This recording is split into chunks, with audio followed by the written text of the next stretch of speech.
kwa David. Asante sana Caro Robi, bila shaka hujambo msikilizaji. Tuanze moja kwa moja ambapo Ufaransa imethibitisha kisa cha kwanza cha Ebola kutoka kwa daktari ambaye amerejea kutoka misheni ya kibinadamu katika Jamhuri ya Kidemokrasia ya Kongo. Mamlaka nchini humo zinasema zinawafuatilia kwa karibu watu waliotangamana na daktari huyo ili kudhibiti ugonjwa huo usisambae zaidi nchini humo. Haya yanakuja huku maafisa Marekani wakisema kwamba nchi hiyo imetoa dozi za kinga mwili ya majaribio ili kusaidia kupambana na mlipuko unaoongezeka wa Ebola. Shirika la Afya Duniani WHO linasema kwamba dawa hiyo inasafirishwa kwa ajili ya majaribio. Asha Juma na maelezo zaidi. Serikali ya Ufaransa imetangaza kuwa imethibitisha kisa cha kwanza cha Ebola nchini humo. Kwenye taarifa kwa vyombo vya habari, daktari mmoja ambaye amerejea nyumbani kutoka Jamhuri ya Kidemokrasia ya Kongo, taifa ambalo kuna mlipuko ugonjwa wa Ebola, alipatikana kuwa na virusi vya ugonjwa huo.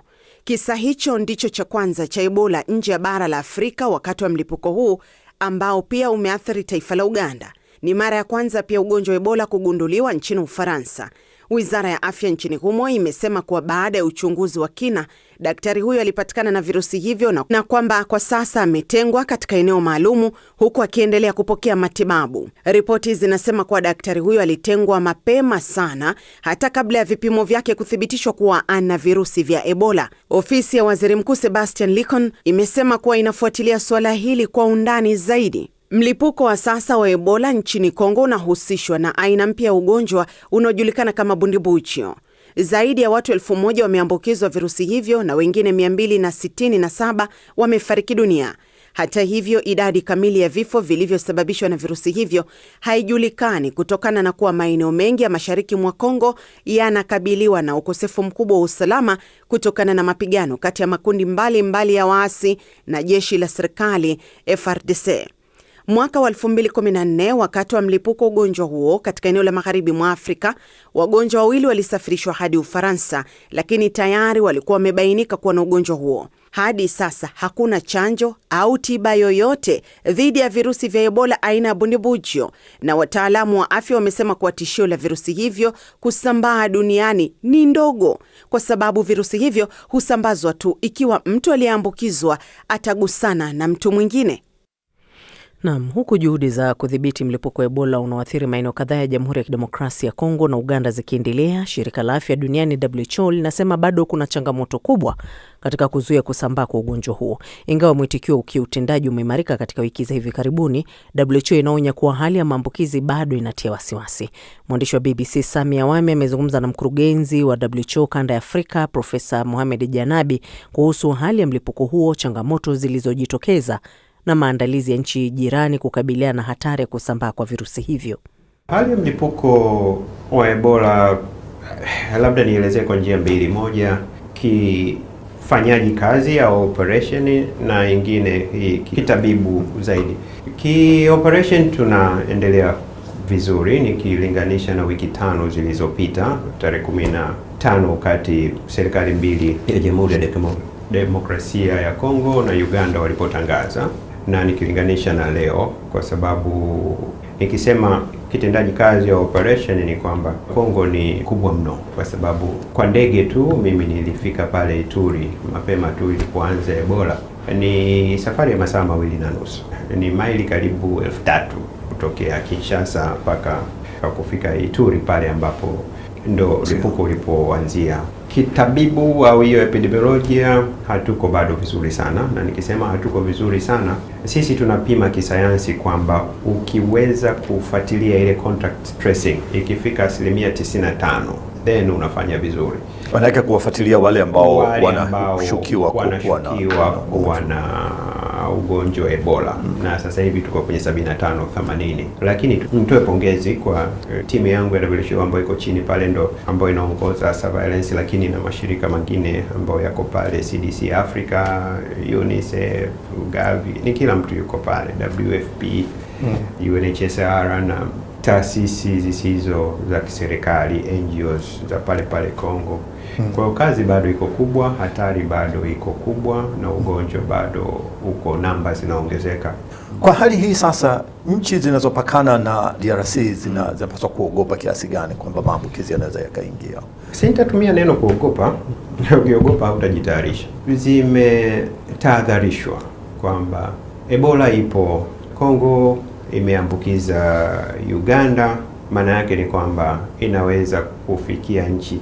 Kuna nchi 10 ambazo ziko kwenye tumekiwekea kiwango cha hatari ya juu zaidi, yani zile zilizokuwa jirani na Kongo na Uganda, na hizi tumewasiliana nao moja kwa moja na mawaziri binafsi. Nimewasiliana wengine, nimeonana nao Kenya, Uganda, Rwanda, Burundi, hapa Tanzania kwetu kusini na hapa Tanzania of course. Lakini jana wakati wa kufungua mkutano wa magonjwa sio kuambukiza nimeonana na waziri, tumeongea na waziri. Na unaona wako tayari kiasi gani kwa kujiandaa na kukabiliana na ugonjwa? Kujiandaa, nafikiri wote wameanza kujiandaa mara tu tulipotangaza hili janga kwamba ni la kimataifa. Lakini kama unavyojua hizi nchi 10 na hizi zingine zote ukijumlisha nchi 47 zina uwezo wa kiuchumi tofauti. Kujiandaa kwa nchi A tofauti na nchi B, lakini yale ya msingi katika kujiandaa nchi zote tumezialert.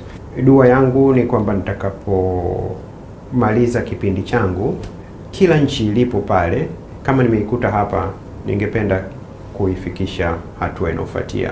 Siwezi kumaliza hayo matatizo, nitakuwa nadanganya, lakini sitayaacha kwenye hatua nilowakuta nayo mwaka jana. Ni sahihi kusema hili ni janga kubwa zaidi kutokea tangu ulipoingia Shirika la Afya Duniani? Naweza kusema ndio, kwamba mwaka jana nilikuwa na majanga 148. Na katika majanga nikisema ni yapange ilipi ni kubwa zaidi. Umelikabili vipi sasa? Tumeongeza nguvu. Mimi nasema kwamba tusingefika Ituri, tusingefika Kampala, hali ingekuwa mbaya zaidi, kwa sababu nalisemea hili kwa uthibitisho mkubwa. Hili janga limeanza labda mwezi wa 2 au mwezi wa 3. Watu walikuwa wanakufa.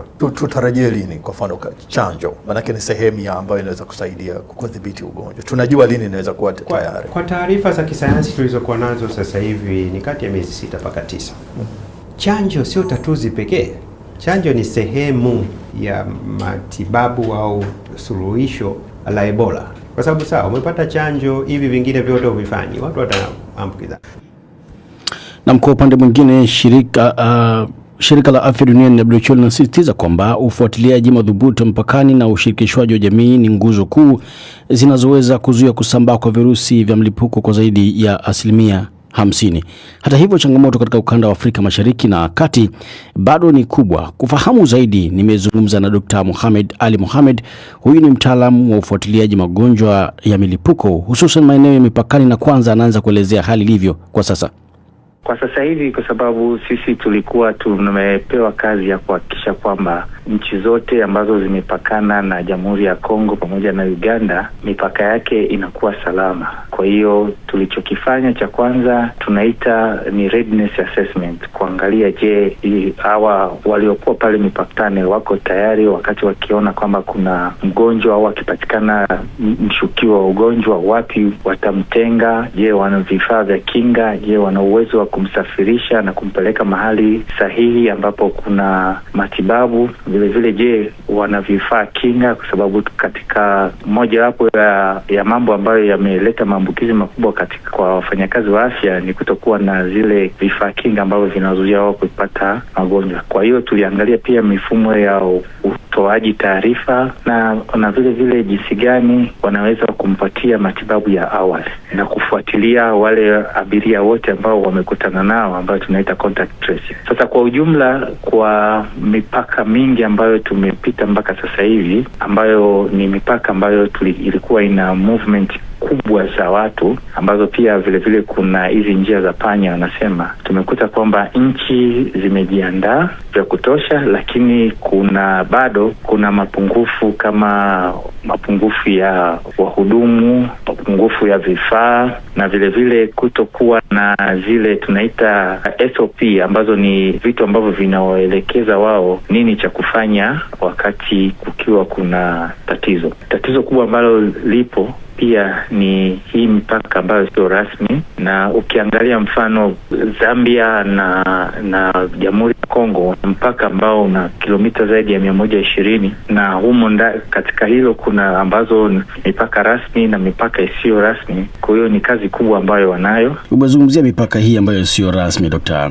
Mohamed, inarudisha vipi nyuma jitihada za kupambana na maambukizi ya virusi vya Ebola? Kusema kweli, hiyo ndo mojawapo ya changamoto kubwa tuliokuwa nayo sasa hivi, kwa sababu watu wanaopita kwenye mipaka sio rasmi huwezi kuwatambua kama wana magonjwa, hawana ugonjwa, hakuna vifaa vya kuwapima. Vile vile wakati mwingine kutokana na kufungwa kwa mipaka, ukiangalia mfano kama kati ya Rwanda na Jamhuri ya Kongo, mipaka rasmi imefungwa, na wakati mwingine watu bado wanahitaji kwenda kupata mahitaji kwenye nchi hizi mbili. Kwa hiyo utakuta kwamba wengine wanatumia hiyo mipaka ambayo sio rasmi, kitu ambacho kidogo kinatia mashaka. Na kazi kubwa ambayo sasa hivi inayofanyika ni kuhakikisha kwamba hii mipaka isiyo rasmi inadhibitiwa, ingawa ni changamoto kwa sababu ukubwa wa mipaka ambayo sio rasmi na vile vile baadhi yao kutotambulika. Kwa hiyo ni kitu ambacho bado kinafanywa kazi.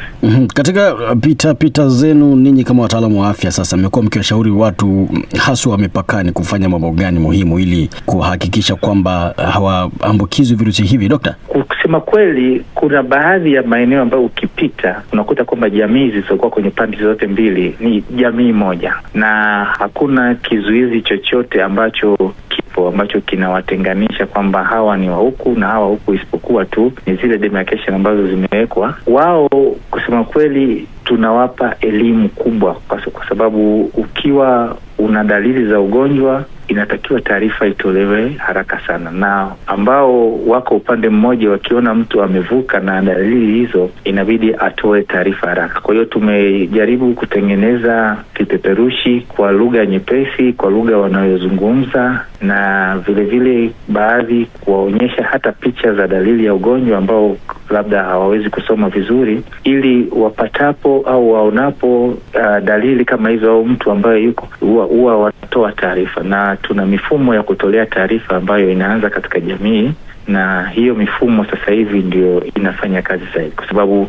ukiangalia changamoto kubwa pia hakuna wataalamu wa afya wa kutosha wa kuweza kukava sehemu zote ambazo ziko katika hiyo mipaka.